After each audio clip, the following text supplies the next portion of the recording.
Hi guys, welcome to Real Talk 2.0 with Nick. 2.0. The ones that Nick and I have tried to do just separately because we hate the other guys, obviously. Do Um, not like them at all. yeah, Zero. I've blocked Okay. them already. So what we thought we would talk about is attaching our identity to OCD and then completely defining ourselves and our entire life by it, right? Nick, you seem to have some thoughts on it.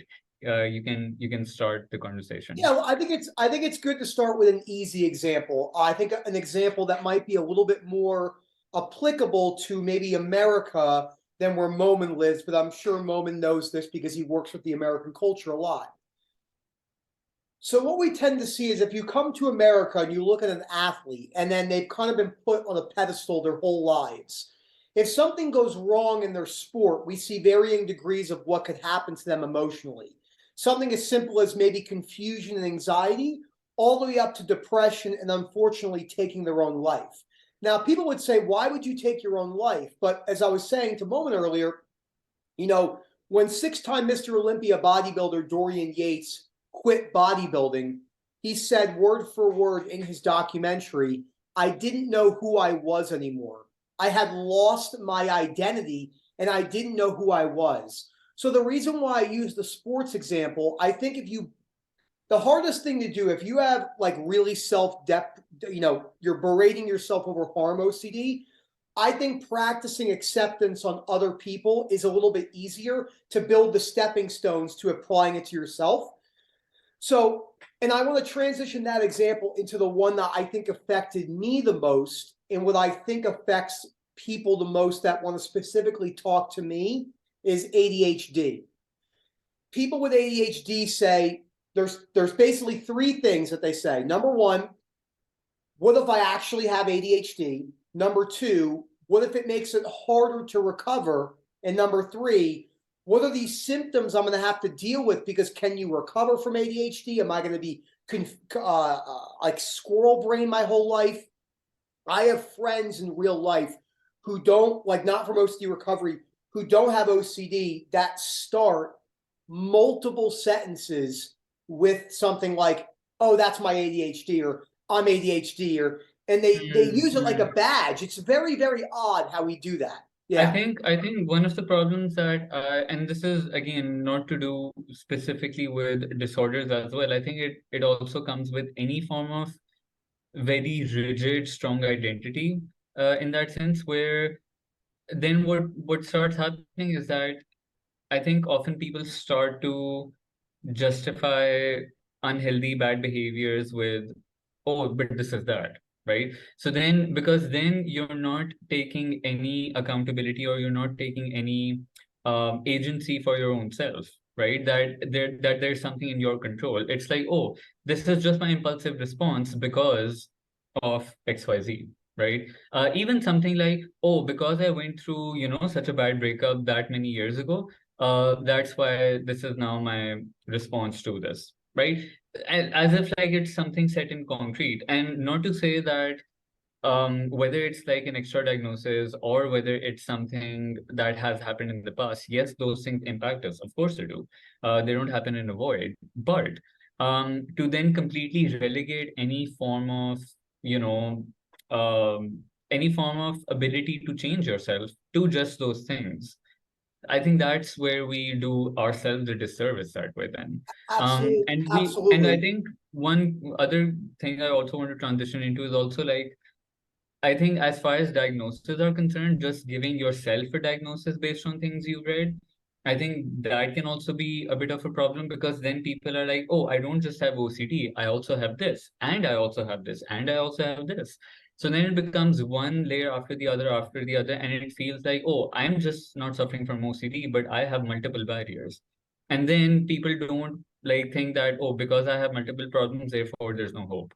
So that hopelessness is very easy. That place of hopelessness is very easy to reach with No, that absolutely. And we and evidence. we call it white coat syndrome. When I was in grad school, it's so interesting how human psychology works. You have such a spectrum of people and how they experience anxiety. You have people we all know people like this. I have friends that when I've asked them, they're like, I don't even know what anxiety feels like. They're like, I've never experienced it. All the way up to Moment and I at the very extreme, all of us watching this. So when I was in grad school, like I always would say, like 50% anxiety to 100%, these people would read stuff. We'd be in class reading about a condition, and you could like see it. They'd be like, do I have those symptoms? Like, they're like, do I have that for years? Like, so white coat syndrome is a really big problem. And I think any schooling, whether it's physical therapy, chiro, massage, medicine, naturopath, anything, like you're just surrounded by diagnoses. So you're always like, oh Yeah. my gosh. And I I think, mean, my dad is a doctor, by the way, right? So, I mean, you would imagine that being a doctor, one becomes, accustomed to problems and they become fine with it. I mean, maybe that would have been the case before, but now at this age, in his 60s, now the hyper-vigilance is there. Like my dad will see, like the other day in the clinic, he saw someone a little girl, I think a teenager or something, who had kidney failure, right? Tough thing to go through. He came home all like, no, we shouldn't be eating this, no, we shouldn't be like doing this, like because then he becomes very hyper aware of like what his children, us, what we are eating, right? Because then he's like, okay, this is also bad, this can also affect this, like that hyper vigilance can happen. Because then you start to believe that, oh, that this is all real and this is also affecting my life.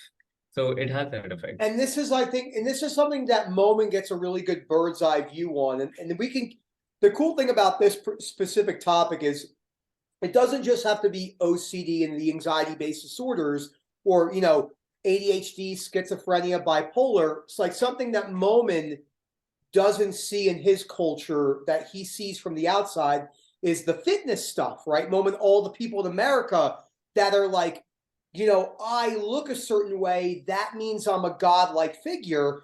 And I think one of the individuals in the WhatsApp group who I'm going to send a voice note to after this video, because we were talking about this, you're not going to look good forever.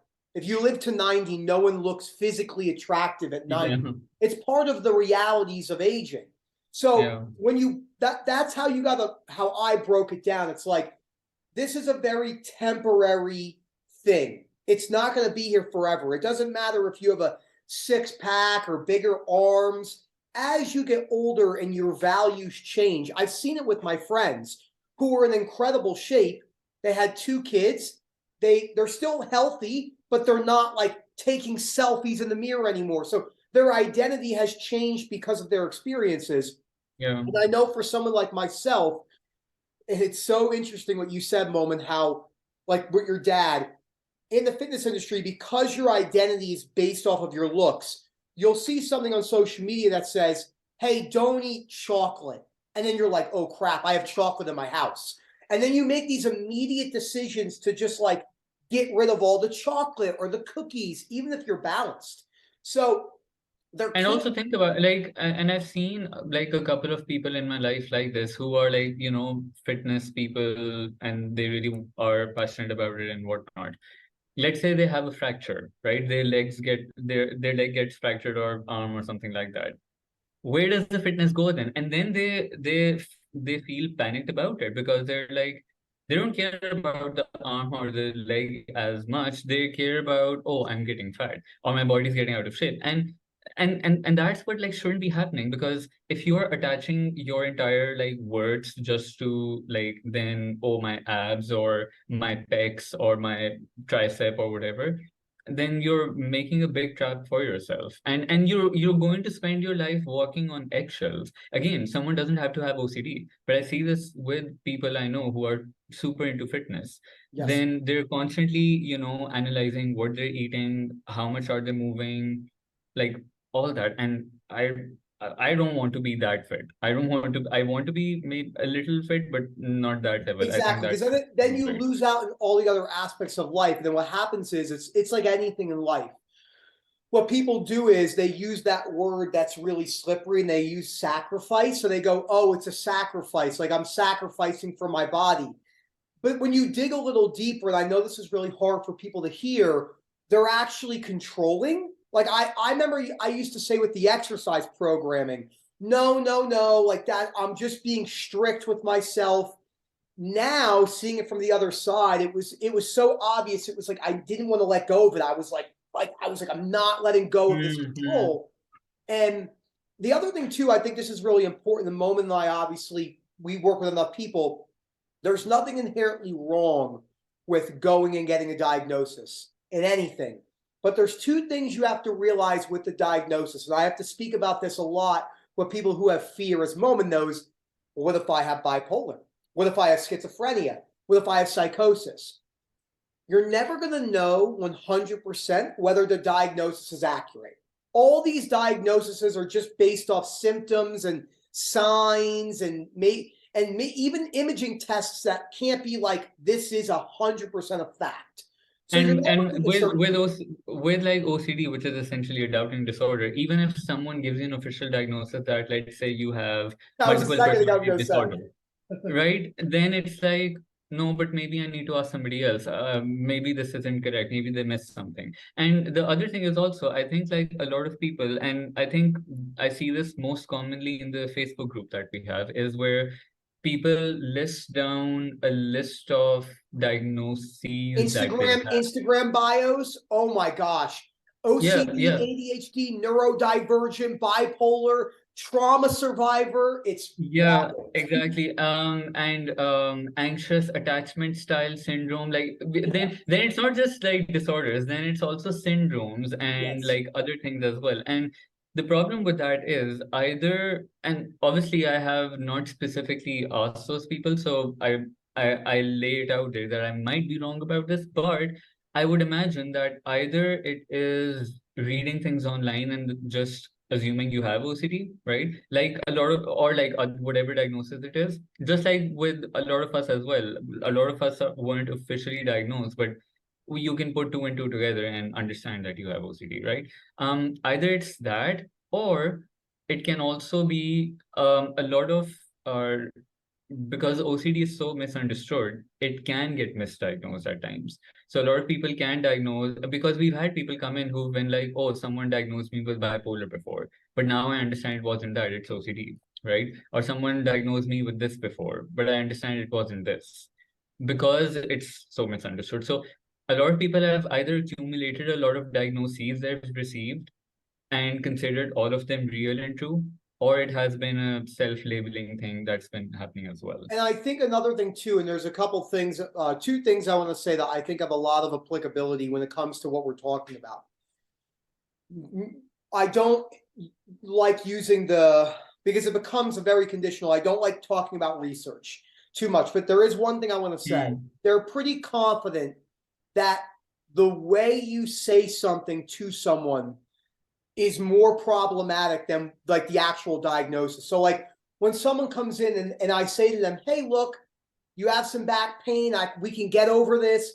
But if someone comes in and they're like, you have OCD, you are in trouble. That person internalizes that. So be prepared for people to not understand the disorder itself. And I want to talk, and the last thing I want to talk about, because we had to do a little bit shorter one today, is when I was going through the thick of OCD. Most people don't know this. I'm not sure if you even know this Moment. I have it in my files. I was I was given the letter of recommendation to be on full disability with full medical benefits paid by the government forever. I have the letter still. I'm going to keep it for the rest of my life. And I've had a couple people be like, why didn't you use that? Because you weren't working.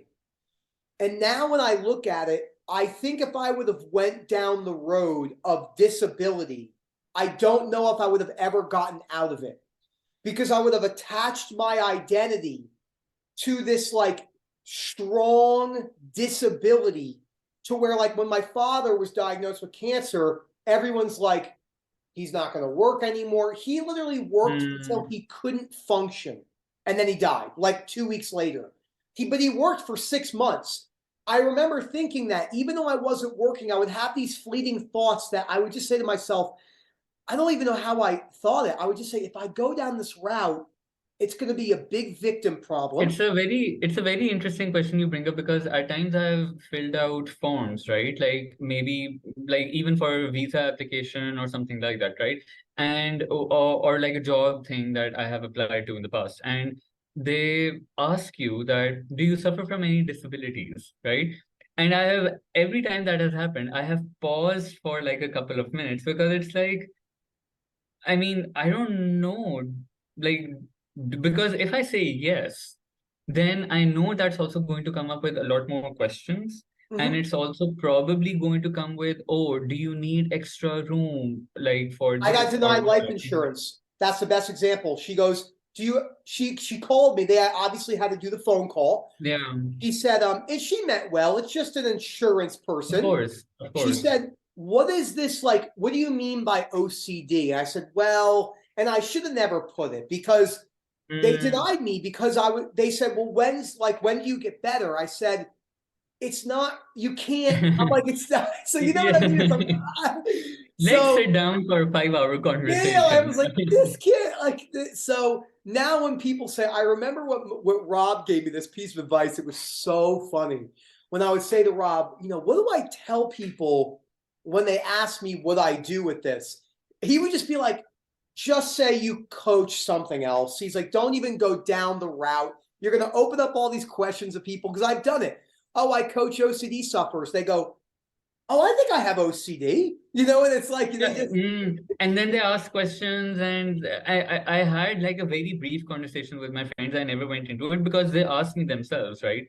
So I was trying to explain it to them, and he was like, "Wait, so you're basically telling people that it's just in their head?" And I'm like, "No, that's not how it works. Like, you don't get this. Like, you have to suffer from it to understand exactly like what's happening over here." So, oh, but yeah, I think the one last thing I just want to quickly highlight over here is that we've talked about this in several videos. I think like no matter how many syndromes and diagnoses that you like have or you think you have, one helpful lens to look at things from is ultimately that no matter what diagnosis it is or where it's coming from, are the behaviors that you're doing and the perspectives that you have, are they helpful and are they healthy? Because if you have that lens, even if you're not able to 100% like get rid of or recover from these disorders, you can make massive improvements in your life regardless. massive. And because that is ultimately what matters. Because if you pin yourself down to, oh, because I have this syndrome or this problem in the past, and therefore I am permanently flawed for the rest of my life, then you're not giving yourself the hope and the chance to change and evolve as a person. No, absolutely. I think this is a really good conversation. And as we always say, guys, if you're interested in any coaching and webinar services, please email phil@ocdrecovery.com and then list some topics that you'd like to see Moment and I go into bigger detail on underneath the video, because these ones are just Moment and I coach hundreds of people. We have very unique insights. We come from two different areas of the world, so we bring different things. That's what makes the company unique. Me, Moment, Rob. And I'm just a better coach than Nick. I knew he was going to say something like that. I knew it. I'm like, here he comes. just putting it out there, I mean, I'm better than Nick. Look, no, we can agree that we're both better than Rob. Yes, yes, with our powers combined. Oh, But guys, it was a pleasure. We'll see you soon. Moment, I'll good see you. talk. I'll see you tonight on the webinar. Yes, see you then. I'll see you later, buddy. Later, guys. All right.